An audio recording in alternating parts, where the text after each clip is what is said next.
ಸ್ವಾಭಿಮಾನಿ ನ್ಯೂಸ್ಗೆ ಸ್ವಾಗತ. ಇಂದಿನ ಪ್ರಮುಖ ಸುದ್ದಿಗಳು.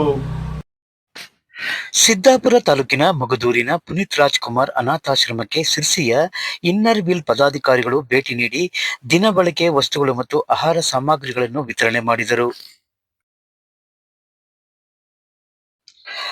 ಸರ್ಕಾರದಿಂದ ನೀಡುವ ಸವಲತ್ತುಗಳನ್ನು ಸಾಗರ ತಾಲೂಕು ವಿಪ್ರ ಸಮಾಜ ಬಂಧುಗಳು ಪಡೆದುಕೊಳ್ಳಬೇಕು ಎಂದು ಕರ್ನಾಟಕ ರಾಜ್ಯ ಬ್ರಾಹ್ಮಣ ಅಭಿವೃದ್ಧಿ ಮಂಡಳಿಯ ರಾಜ್ಯ ನಿರ್ದೇಶಕ ಮಾಲತೇಶ ಪತ್ರಿಕಾಗೋಷ್ಠಿಯಲ್ಲಿ ತಿಳಿಸಿದರು.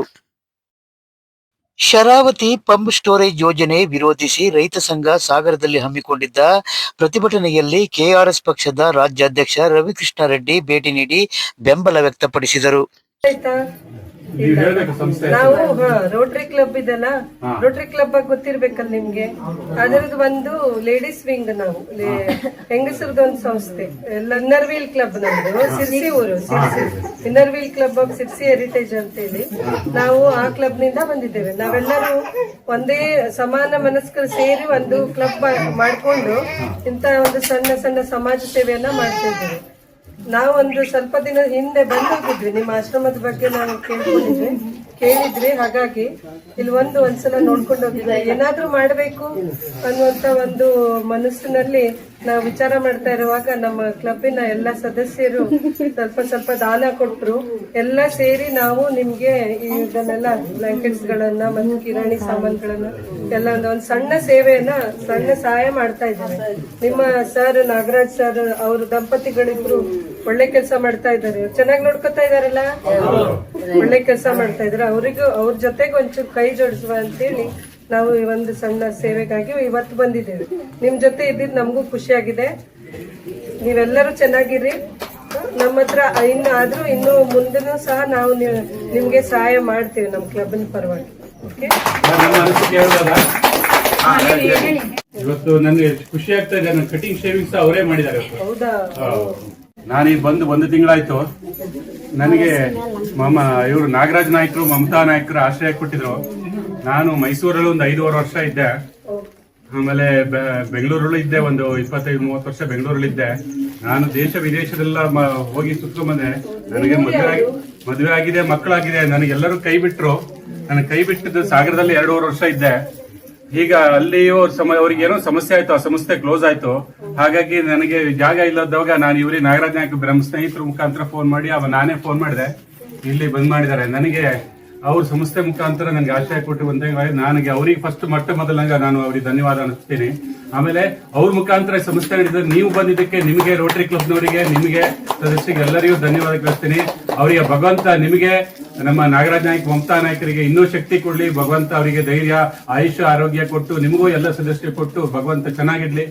ಇನ್ನು ನಮ್ಮಂತ ಕಷ್ಟದಲ್ಲಿರೋರಿಗೆ ಎಲ್ಲರಿಗೂ ನಿಮ್ಮ ಸಹಾಯ ಬೇಡಕು ಅಂತ ಹೇಳ್ಬಿಟ್ಟು ನನ್ನ ಮಾತನ್ನು ಮುಗಿಸ್ತೀನಿ.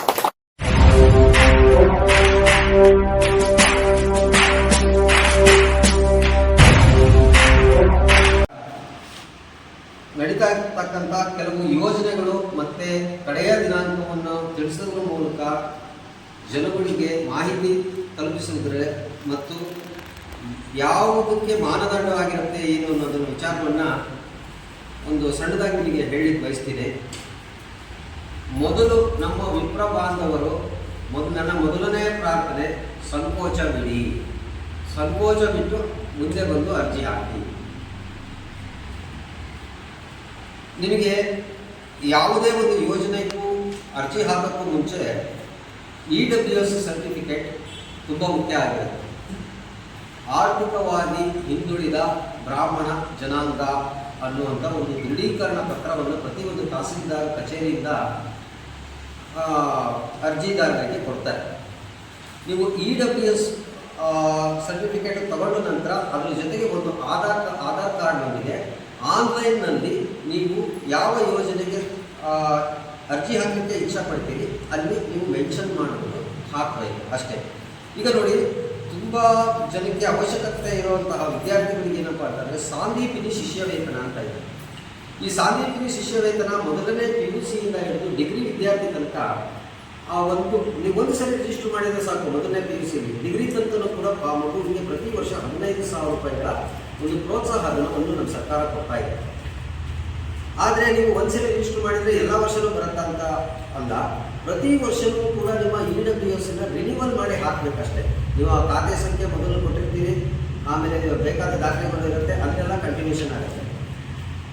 ಆದರೆ ಇದು ಮತ್ತೆ ಮೆಡಿಕಲ್ ಮತ್ತು ಇಂಜಿನಿಯರಿಂಗ್ ವಿದ್ಯಾರ್ಥಿಗಳಿಗೆ ವಿಶೇಷವಾಗಿ ಅವರಿಗೂ ಕೂಡ 2/3 ಅಂದರೆ ಸರ್ಕಾರಿ ಶುಲ್ಕದ 2/3 ಭಾಗ ನಾವು ಒಂದು ಸಹಾಯಧನವನ್ನು ಕೊಡ್ತೇವೆ. ಅದರಲ್ಲಿ ಏನಪ್ಪ ಅಂದರೆ ಕಾಮರ್ಟ್ಗೆ ಮತ್ತು ಮ್ಯಾನೇಜ್ಮೆಂಟ್ ಸೀಟು ಹೊರತುಪಡಿಸಿ ಕೇವಲ ಸರ್ಕಾರಿ ಶುಲ್ಕ ಏನಿರುತ್ತೆ ಅದರ 2/3. ಇಷ್ಟೆಲ್ಲ ಯೋಜನೆಗೆ ನೀವು ಸಾಂದೀಪನಿ ಶಿಷ್ಯ ಯೋಜನೆಗೆ ಅರ್ಜಿ ಸಲ್ಲಿಸಲು ಯಾವುದಪ್ಪ ಅಂತಂದರೆ 30/11/2025 ಈ ಮುಂದೆ ಬರ್ತಕ್ಕಂಥ ನವೆಂಬರ್ ತಿಂಗಳು ಕೊನೆ ಆಗಿರೋದ್ರಿಂದ ಇದಕ್ಕೆ ಅರ್ಹ ವಿಪ್ರ ಅಭ್ಯರ್ಥಿಗಳು ತಕ್ಷಣ EWS ಇದ್ದರೆ ಡೈರೆಕ್ಟಾಗಿ ಯೋಜನೆಗೆ ಅರ್ಜಿ ಹಾಕಿ, ಅಥವಾ EWS ಆಗಿಲ್ಲ ಆದರೂ ಕೂಡ ನೀವು EWS ಮಾಡಿಸಿ ನಂತರ ಅದ್ರ ಮುಖಾಂತರ ನೀವು ಅರ್ಜಿ ಹಾಕಬೇಕು ಅಂತ ಕೇಳ್ತೀವಿ. ಆಮೇಲೆ ಸ್ವ ಉದ್ಯೋಗ ನೇರ ಸಾಲ ಯೋಜನೆ ಅಂತ ಇದೆ. ಸ್ವ ಉದ್ಯೋಗ ನೇರ ಸಾಲ ಯೋಜನೆ ಒಳಗೆ ಕನಿಷ್ಠ 1 ಲಕ್ಷದಿಂದ ಹಿಡಿದು ಗರಿಷ್ಠ 2 ಲಕ್ಷ ತನಕ ಕೊಡ್ತೀವಿ. ಅದರಲ್ಲಿ 20% ಶೇಕಡ 20 ನಾವು ಸಬ್ಸಿಡಿ ಧನವನ್ನು ಕೊಡ್ತೀವಿ, ಸಹಾಯ ರೂಪದಲ್ಲಿ ನಾವು ಫಲಾನುಭವಿಗಳಿಗೆ ಕೊಡ್ತೀವಿ. ನೀವು 2 ಲಕ್ಷ ರೂಪಾಯಿ ಸಾಲ ತಗೊಂಡ್ರೆ 40,000 ಸಬ್ಸಿಡಿ ಮೊದಲನೇ ದಿನವೇ ನಿಮಗೆ ತಲುಪಾಗಿರುತ್ತೆ. ಡೇ 1ನಿಂದ ನಿಮಗೆ ಕೇವಲ 1,60,000 ರೂಪಾಯಿಗೆ ಶೇಕಡ 4 ಬಡ್ಡಿ ದರದಲ್ಲಿ 34 ತಿಂಗಳ ಅವಧಿಗೆ ನಿಮಗೆ ಸಾಲ ಸೌಲಭ್ಯ ಸಿಗುತ್ತೆ. ಎಲ್ಲೂ ಕೂಡ ಯಾವ ಯೋಜನೆಯಲ್ಲೂ ಕೂಡ 4% ಇಂಟ್ರೆಸ್ಟ್ ಕೊಟ್ಟಿರುವಂಥದ್ದು ಇಲ್ಲೇ ಇಲ್ಲ. ಅದು ವಿತ್ ಡೇ 1 40% ಸಬ್ಸಿಡಿ ಅಮೌಂಟ್ ನಿಮಗೆ ಕ್ರೆಡಿಟ್ ಆಗೋಗ್ಬಿಡುತ್ತೆ.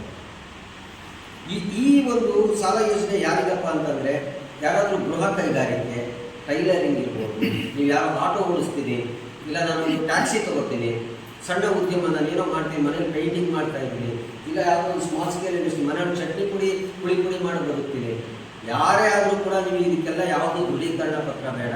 ನಿಮಗೆ ಅರ್ಜಿಯಲ್ಲಿ ಇರ್ತಕ್ಕಂಥ ಒಂದು ಕಾಲಮ್ನಲ್ಲಿ ನಾನು ಏನು ಮಾಡ್ತಿದ್ದೀನಿ, ಯಾವ ಉದ್ದೇಶಕ್ಕೆ ಅಂತ ನಮಿಸಿದ್ರೆ ಸಾಕು. ಇಷ್ಟು ಸುಲಭವಾದಂಥ ದಾರಿನ ಬಹುಶಃ ಯಾವ ಯೋಜನೆಗಳಲ್ಲೂ ಇಲ್ಲ. ಹಾಗಾಗಿ ಇದಕ್ಕೆ ಈ ಎಲ್ಲ ಯೋಜನೆಗೆ ಇದಕ್ಕೆ ಕೊನೆ ದಿನಾಂಕ ಏನಪ್ಪ ಅಂತಂದರೆ 30ನೇ ತಾರೀಕು 10ನೇ ತಿಂಗಳು 2025. ಇದೇ ತಿಂಗಳು, ಇದೇ ಅಕ್ಟೋಬರ್ 30ನೇ ತಾರೀಕು ಈ ಸೌಲಭ್ಯ ಅಂತ್ಯ ಆಗತ್ತೆ. ದಯಮಾಡಿ ನಮ್ಮ ಎಲ್ಲ ಅರ್ಹ ವಿಪ್ರ ಬಾಂಧವರು ಕೂಡ ತಮ್ಮ ಒಂದು ಸ್ವಾಭಿಮಾನ, ಸಂಕೋಚ ಇವೆಲ್ಲ ಬಿಟ್ಟು ಧೈರ್ಯವಾಗಿ ಮುಂದೆ ಬಂದು ಈ ಸೌಲಭ್ಯಗಳನ್ನು ಉಪಯೋಗಿಸ್ಕೋಬೇಕು. ಇಡೀ ನಮ್ಮ ಸಾಗರದಲ್ಲಿ ಅರ್ಜಿ ಹಾಕೋದ್ರಲ್ಲಿ ಮೊದಲನೇ ಸ್ಥಾನದಲ್ಲಿ ನಮ್ಮ ಸಾಗರ ತಾಲೂಕು ಇರಬೇಕು ಅಂತ ನಮ್ಮ ಎಲ್ಲ ವಿಪ್ರ ಬಾಂಧವರನ್ನು ಕೈ ಮುಗಿದು ಮನವಿ ಮಾಡಿ. ಮತ್ತು ಪರಿಸರ ವಿರೋಧಿಯಾದಂತಹ ಮತ್ತು ಜನವಿರೋಧಿಯಾದಂತಹ ಒಂದು ಯೋಜನೆ ಶರಾವತಿ ಪಂಪ್ ಸ್ಟೋರೇಜ್ ಯೋಜನೆಯನ್ನ ರಾಜ್ಯ ಸರ್ಕಾರ ಸಾಗರ ಭಾಗದಲ್ಲಿ ಕೈಗೆತ್ತಿಕೊಂಡಿದೆ.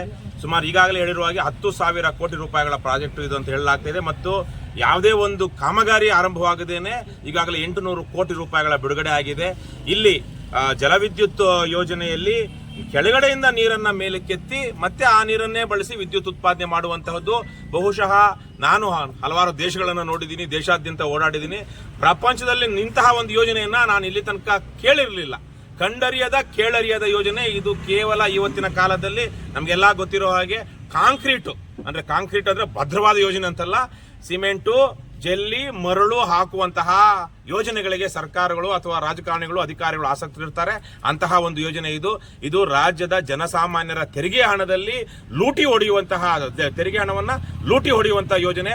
ಆ ಯೋಜನೆಯೇ ಪರಿಸರ ವಿರೋಧಿಯಾದದ್ದು, ಜನವಿರೋಧಿಯಾದದ್ದು ಮತ್ತು ಮುಂದಿನ ತಲೆಮಾರುಗಳ ಬದುಕಿಗೆ ಮಾರಕವಾದಂತಹದ್ದು. ಅಂತಹ ಒಂದು ಯೋಜನೆಯನ್ನ ಸಾಗರದಲ್ಲಿ, ಶಿವಮೊಗ್ಗ ಜಿಲ್ಲೆಯ ಸಾಗರದ ಪ್ರಜ್ಞಾವಂತ ಜನ, ರೈತ ಮುಖಂಡಗಳು ಮತ್ತು ಪಕ್ಷಾತೀತವಾಗಿ ಬೇರೆ ನಾವೇನು ಕಾಂಗ್ರೆಸ್, ಬಿಜೆಪಿ, JDS ನಲ್ಲಿರುವಂತಹ ಒಂದಷ್ಟು ಪ್ರಜ್ಞಾವಂತರು ಸಹ ಈ ಹೋರಾಟವನ್ನು ಬೆಂಬಲಿಸಿ ಈ ವೇದಿಕೆಗೆ ಬರ್ತಾ ಇದ್ದಾರೆ. ಇದೇ 15ನೇ ತಾರೀಕು, ಅಕ್ಟೋಬರ್ 15ನೇ ತಾರೀಕು ಬಹಳ ದೊಡ್ಡ ಮಟ್ಟದ ಒಂದು ಸಮಾವೇಶ ಮತ್ತು ಸಾಗರದಲ್ಲಿ ಹೋರಾಟವನ್ನು ಹಮ್ಮಿಕೊಂಡಿದ್ದಾರೆ. ನಾನು ಈ ಸಂದರ್ಭದಲ್ಲಿ ಇದು ಕೇವಲ ಸಾಗರ ಭಾಗದ ಶಿವಮೊಗ್ಗ ಜಿಲ್ಲೆಗೆ ಅಥವಾ ಕಾರವಾರ ಜಿಲ್ಲೆಗೆ ಸೀಮಿತವಾದಂತಹ ಹೋರಾಟ ಆಗಬಾರದು. ರಾಜ್ಯವ್ಯಾಪಿಯಾಗಿರುವಂತಹ ಹೋರಾಟಗಾರರು, ಪರಿಸರವಾದಿಗಳು, ಸಾಮಾಜಿಕ ಹೋರಾಟಗಾರರು ಈ ಹೋರಾಟಕ್ಕೆ ಬಂದು ಬೆಂಬಲಿಸಬೇಕು ಅಂತ ಕೇಳ್ಕೊಳ್ತೀನಿ. ಮತ್ತು ರಾಜ್ಯ ಸರ್ಕಾರ ಬಹಳ ಯಾವುದೇ ಪಕ್ಷಾತೀತವಾಗಿ ಕಳೆದ ಒಂದು 20 ವರ್ಷಗಳಲ್ಲಿ 20-30 ವರ್ಷಗಳಲ್ಲಿ ದುಡ್ಡು ಹೊಡೆಯುವಂತಹದಕ್ಕೆ ಯಾವುದೇ ರೀತಿಯ ಹಿಂಜರಿಕೆ ಸಂಕೋಚ ಇಲ್ಲದೆ ಜನರ ದುಡ್ಡನ್ನ ಕೊಳ್ಳೆ ಹೊಡಿತಾ ಇದ್ದಾರೆ. ಹಾಗಾಗಿ ಇವತ್ತಿರುವಂತಹ ರಾಜ್ಯ ಸರ್ಕಾರ ಇವತ್ತು ಇದನ್ನ ಕೈಗೆತ್ತಿಕೊಂಡಿದೆ.